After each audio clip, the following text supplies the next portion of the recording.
Welcome back to the show. I am Mikhail. On today's interview, I will be talking to May of MBD Financials. May is very knowledgeable around AI technology. She's also an advisor for MetaVees and doing a lot of research around AI. And so I picked her brain about the future of AI, some of the limitations of it, and some of the tools that people can utilize to make the most of their day. I think you guys will really enjoy this episode. Please support our talented founders, like and subscribe to the channel, and enjoy the show.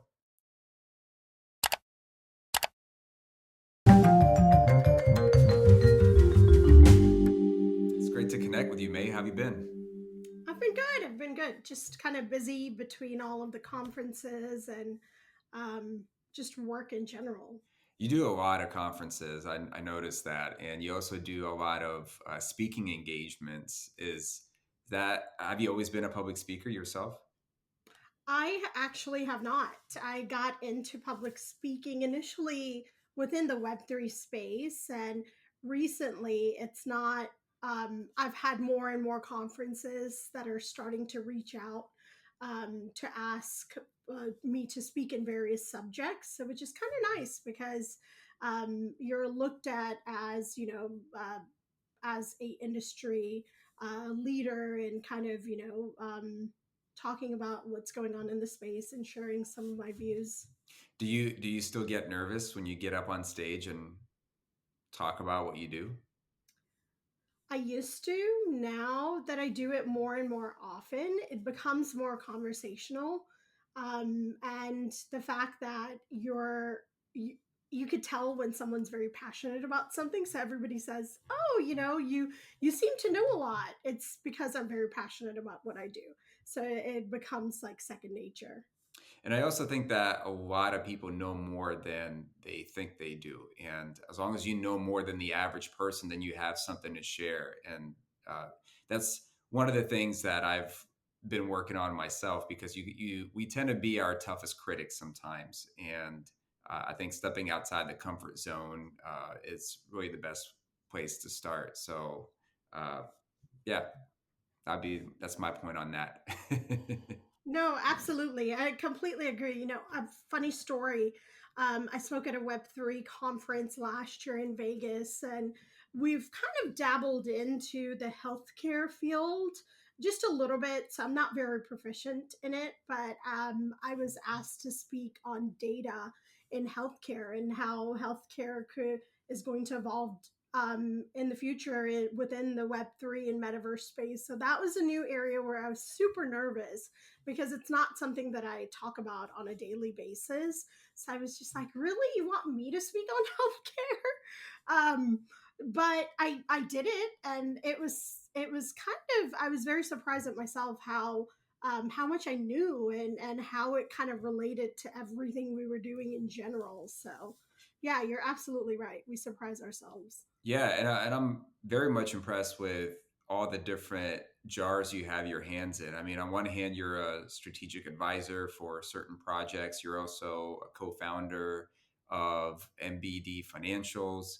And what I didn't realize is you're also spearheading this AI research initiative, which kind of segues into our conversation today. I wanted to ask you some questions around AI. It's obviously a very hot topic right now, and it impacts all of us in some way, whether it be our jobs, whether it be our day to day lives, and how to make our life a lot easier. And even blockchain technology. I feel like there's a lot of different uh, tentacles there with AI that I wanted to explore with you. Yeah, I'm super excited to kind of talk about it. It's something that we're implementing within the project itself at MBD Financials, but it is an area that I've recently become very passionate about because of the amount of solution and problems it solves. And I know that we hear AI ever since ChatGPT kind of launched with OpenAI offering various types of solution and innovation in this space has kind of have gone up exponentially. So I'm super excited to kind of talk about it and share some of my experience and views in regards to AI solutions. I guess we could start with what exactly, like, how would you describe AI? Artificial intelligence, there are various forms of AI. So creating AI solutions, it's merely tasks and specific tasks that are set by us. One of the areas that we focus on is autonomous, creating simplified solutions that frees up time in general. That's one of the biggest challenges that I feel like every solution that we provide or every product that we create aims to solve. So artificial intelligence solves, that's one of the major areas that it actually solves, where it gives us better understanding, better data, and helps us solve time. What are some of the breakthroughs that you're seeing in AI right now? Of course, there are different areas that we see, right? So, like for example, again, going into Chat GPT, it's there's another area that I kind of worked in previously, what we call super learning, and that included that sometimes it's called deep learning as well, and it's applied in various industries. So, it's how do we get not just the technology, leverage the technology that's out there, but are able to learn the content ourselves. So it's narrowing their various types of solutions, but it's whether it's a narrow data or it's more of a generalized data, which generalized AI, it kind of basically allows tasks that and continues to adapt, and it's capable of learning various things, right, and various domains. It becomes more complex.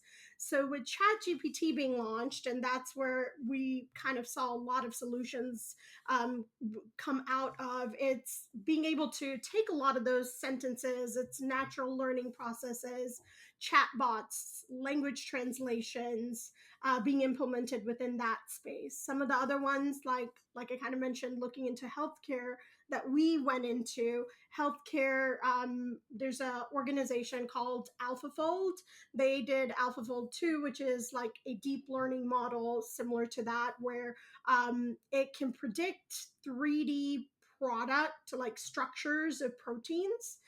So that's, I think it's a huge breakthrough, especially in the medical industry, because what it's going to do is in biology and medicine, it allows researchers as well as doctors to really create and design new drugs, therapies for specific problems. And I think it's going to give us save us time in general, as well as provide a lot more specific verified data. Yeah, you talk about healthcare. On the other side of the spectrum, you have security and networking, which all three of those have nothing to do with each other. But the two, in regards to security and networking, I spend a lot of time thinking about. And from a security perspective, there's also a lot of impact when it comes to AI, in terms of developing smart contracts, in terms of even scanning smart contracts for vulnerabilities, and then from a networking perspective, I've been really thinking about ways to better connect people utilizing AI. So, here you are talking about healthcare, and we just touched on security and networking. There's just so many different areas that AI, has the potential to impact. So, where do you see some of these industries, whether it be healthcare or perhaps some other ones? Where do you see them 5 to 10 years? Of course, to be honest, it's becoming more autonomous, whether you're looking at it from a security perspective, organization as a business, smart cities, right? So I think whether autonomous vehicles, we're already seeing that widely being used in China, and California started it as well. So I think it's going to be the fact that AI will solve um, all of the repetitive and mundane tasks that we currently do. It's going to automate that and allow us to really evolve and utilize our creative side. So I think it's going to become more sophisticated and take more, be able to solve a lot more complex tasks at a much quicker stage. And even within healthcare, I think we'll see a lot of evolution, as well as a lot of solutions at a much quicker stage, just because of the way it's transforming and continuing to learn with the data sets that we're providing. There are a lot of people that will argue that this is not something that we want to explore, that we could potentially run into a Skynet Terminator situation where the robots take over the world because they can, think for themselves. And then maybe on a less exaggerated level, there's also the notion that AI would take over our jobs. Right? So, what do you say to those people that are looking at it from glass half empty standpoint? You know, so I'm going to speak in regards to me being a developer, right? So our we're creating products and solutions in the space utilizing AI. And some of the things that we look at as we're kind of implementing a lot of these solutions is we prioritize at the end of the day, like transparency, privacy, and how it relates to safety or the fairness aspect. And where it really solves a lot of the issues is that the fact that we as individuals have oversight and we make mistakes. And I see it as a fact checker or that second person that overlooks your work and is able to verify a lot of that. So it holds us, there's accountability and transparency. It's looking at some of the solutions that we're providing and how it's benefiting intelligence in general.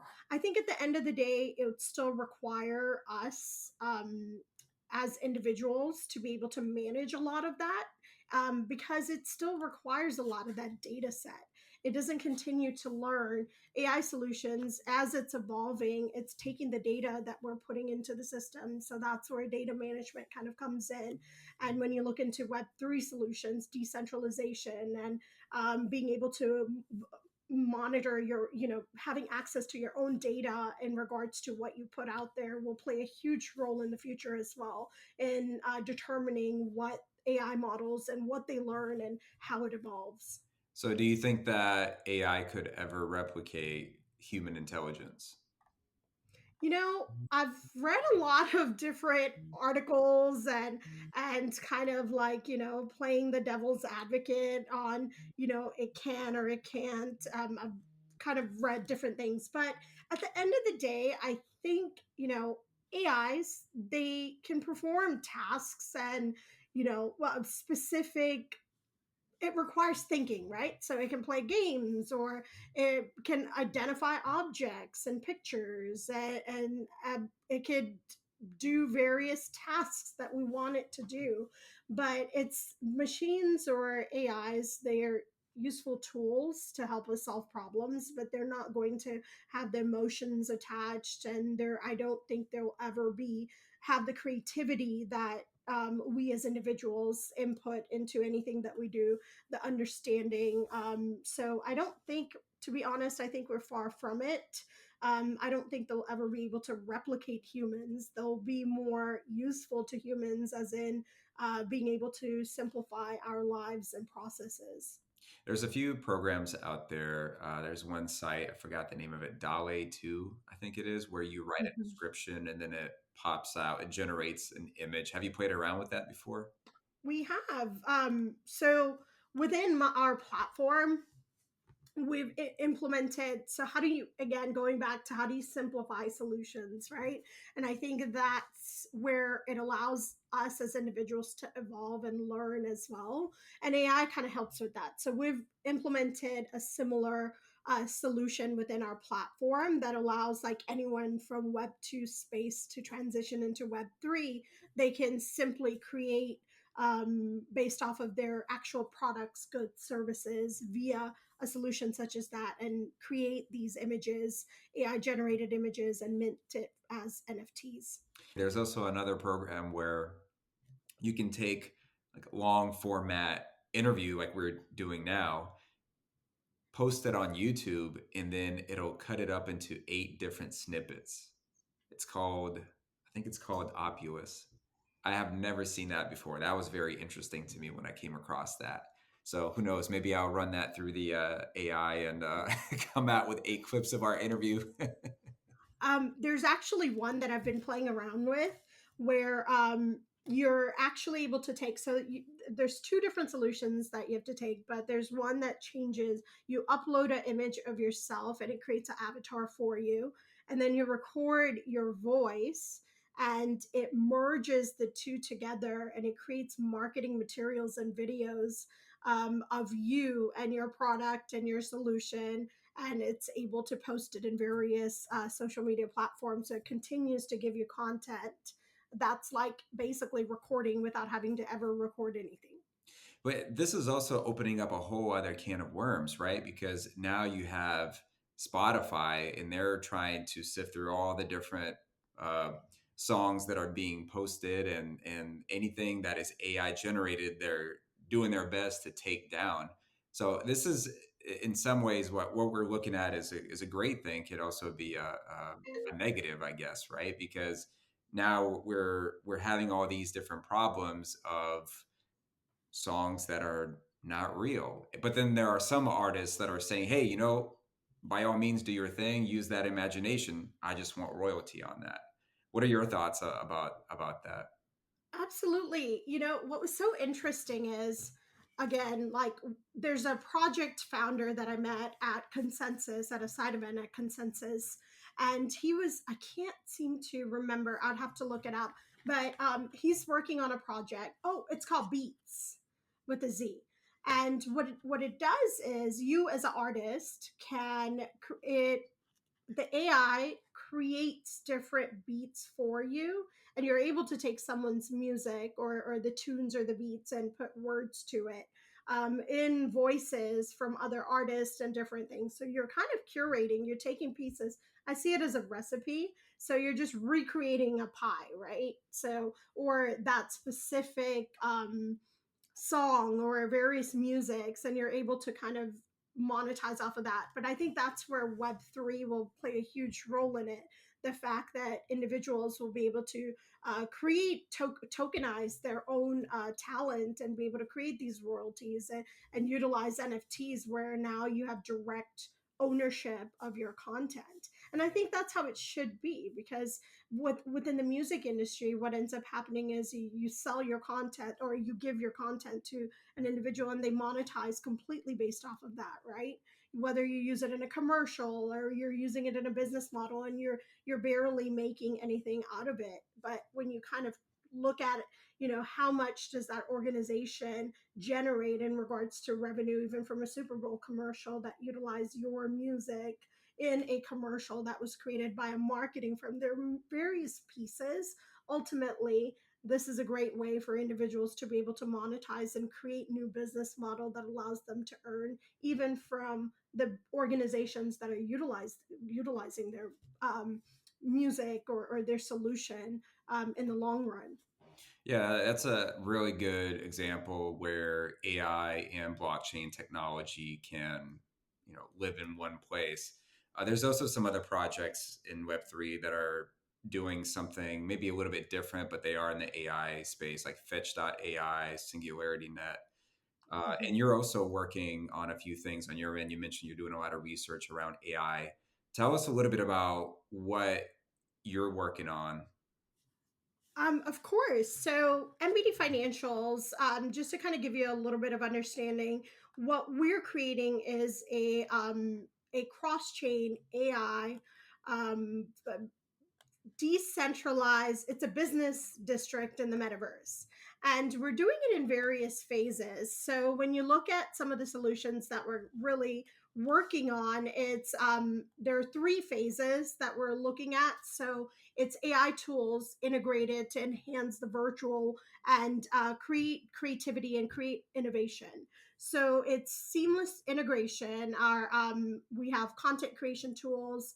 It will allow users to bring their virtual experiences to life, immersive content. We have AI generated landscape that they'll be able to utilize. So as we start building out the metaverse in itself, characters, narratives, they'll be able to user interactions, getting a lot of that data when you look at a business that's looking to shift into the Web3 space or implement, a lot of those AI solutions will really allow them to understand their business model or how they're really generating a lot of that revenue, the data sets that are put, and allowing even entrepreneurs, NFT artists, to really understand business models, where their traffic or marketing efforts are going into, where our goal is to simplify processes. Well, I think one of the main challenges in this space, that are one of the biggest problems that we're solving, is accessibility, as well as affordability, and making things autonomous so individuals can save time and focus on things that really matter, which is grow, whether it's grow, and where their core competency are. So we're creating an all-in-one platform that's powered by AI to simplify a lot of those steps and processes, to give them direct on hand information when they need it to make their business successful. What goes into setting up something like this? Like, are you collecting a lot of data? Because obviously, for AI to work, you need a lot of data points. So, is it like a very long ramp up period because you need to collect a lot of information before implementing something like this? Not necessarily. The greatest thing about as far as the Web3 space is a lot of integration with other, it's collaboration and integration with other projects and other solutions. So, for example, we went live with our AI cross chain NFT marketplace. It has an aggregator and it has dashboard with AI analytics for whether it's NFT projects or even we've merged Web 2 solutions with Web 3. So if you are a business in the Web 2, actual retail products, or you sell goods in Amazon, it's a platform. Imagine Amazon Marketplace merged with like Blur, with AI analytics all merged together. So you could just launch your Amazon products on there and then slowly transition and create fit, digital twins of your products and services. So we take a lot of the data sets that are already there for the organizations, right? Because they've been selling the products and the solutions, so it's a lot of that Web 2 data. At the same time, in Web 3 solutions, if you're an NFT project, a lot of that data is through API integration from other platforms. So, like for example, an aggregator, there are various platforms where it provides you with all of your NFT data analytics. So as we integrate with other projects or other solutions, we're able to collect all of, kind of integrate that data within our platform as well.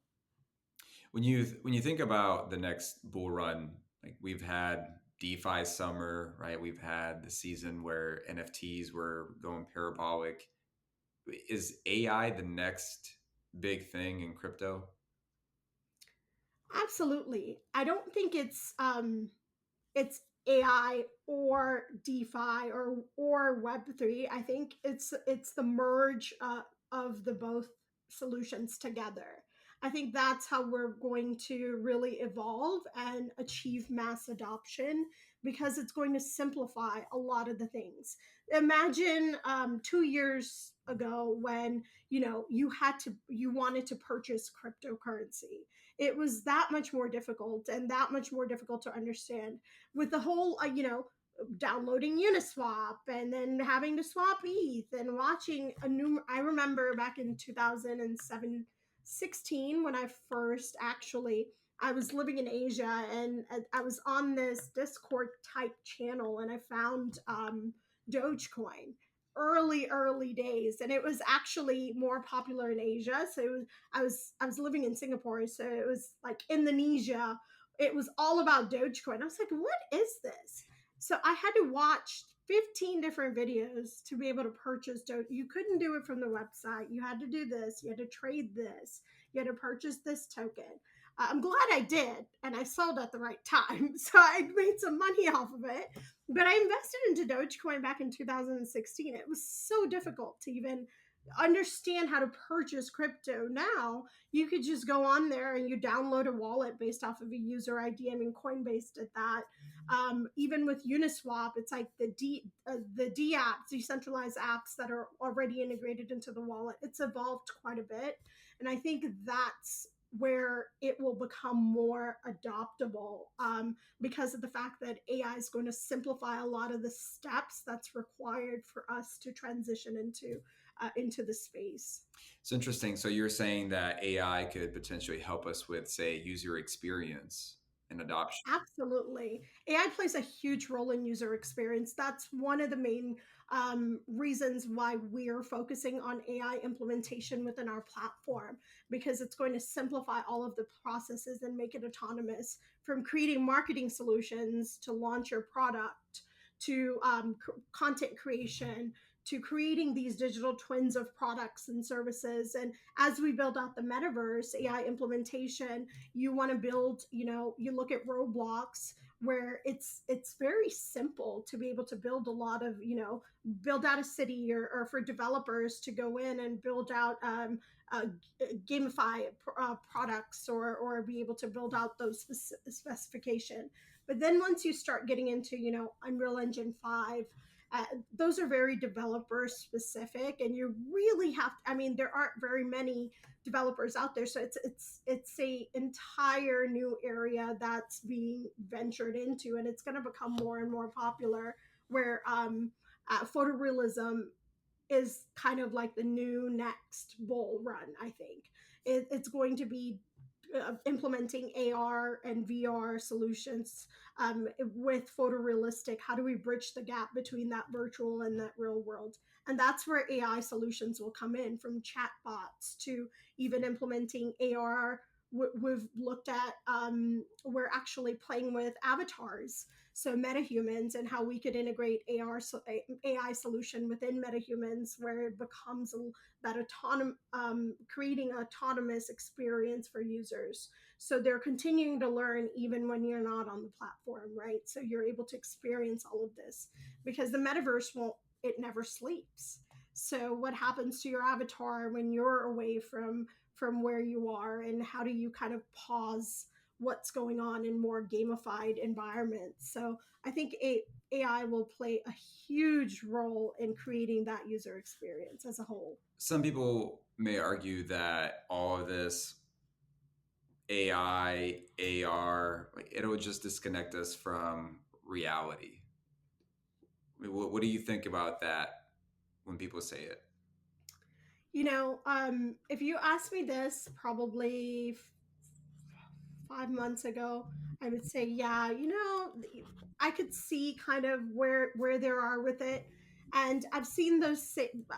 I've within my circle, I have a few that kind of, we do these debates, because I'm in the technology field and they're not. But at the same time, when you ask them, well, have you used Chat GPT? And they're utilizing it in their everyday work. I mean, teachers may say it, but I know many teachers that are creating learning content, and Chat GPT is like running in the background, from customer emails to, utilizing it in schools. So I think it's they've transitioned, and they see how much it affects their everyday life, and I think we're all fighting to gain more time. So for me, if Chat GPT creates this marketing content that I know will have, hey, you give me the best SEO, and I don't understand SEO quite as well, it's saving me not just time, it's saving me money. It's becoming more, what's the right, it's becoming more efficient, Yeah. and efficiency is all we want within our everyday lives. You mentioned a few tools, Chat GPT obviously being the most common one. Are there any other tools that are utilizing AI right now that you feel like help you in your day to day? Absolutely. Content creation is one. There's one that we utilize, which is AI lead generation. So it's able to collect those specific data points, intent data. Intent data, people don't quite understand it, but it plays such a key role. So when people say, my phone's listening to me, all it is, but it's intent data. So sometimes I kind of joke, because I want to search for something, but I don't want to type in Google. So I'll say shoes. And then you start seeing all of the shoes in your social media and various other platforms. And that's called intent data. So that's data being collected based off of your searches, and ultimately there's that two sides to it. It's listening to you, it's collecting all of that data, but it's also simplifying your life because it's giving you the best prices, or if you say specific things. It's an area where lead generation, like I kind of mentioned, writing content. There's a platform that creates these images and generates that. There's an AI, um, even pitch deck creator that's able to create specific pitch decks. So we're actually getting ready to launch our AI platform, which will have a lot of these solutions kind of all in one platform, where it will allow you to create these decks. It'll give you the analytics, and you'll be able to create content to NFTs and suggestions of marketing tools. So I think that is an area that we're kind of transitioning into on solving a lot of those business needs. Where can people follow along? Of course. Well, I'm on Twitter. It's Mahboob1, mbdfinancials.com. And you could find me on LinkedIn. I'm very active on LinkedIn, on Twitter, not as much on Instagram, but you can find us. We're always kind of very involved, and Telegram as well. So reach out to me if you want to chat about any of these solutions or what we're doing, or if it's a project. We're always looking at seeing how we could kind of expand our ecosystem through integration and working together. Absolutely. Any parting thoughts for the listeners? Um, I would say, this is if you're thinking about the bull run, and investments, even what, I'm not an investment professional, but just looking at, what will be the next big thing. I know everyone's kind of like AI, and VCs, and everyone's kind of looking into AI solutions. Ultimately, everything's going to transition with some sort of an AI solution integrated within projects and solutions. So that's something absolutely to take an interest in, and continue to learn more, because ultimately it'll have an impact in your lives one way or another. Great point. Thanks so much, May. It was a real pleasure, and looking forward to seeing whatever else comes out of your developments. I'll be Of following along. course. Thank you for having me. Absolutely.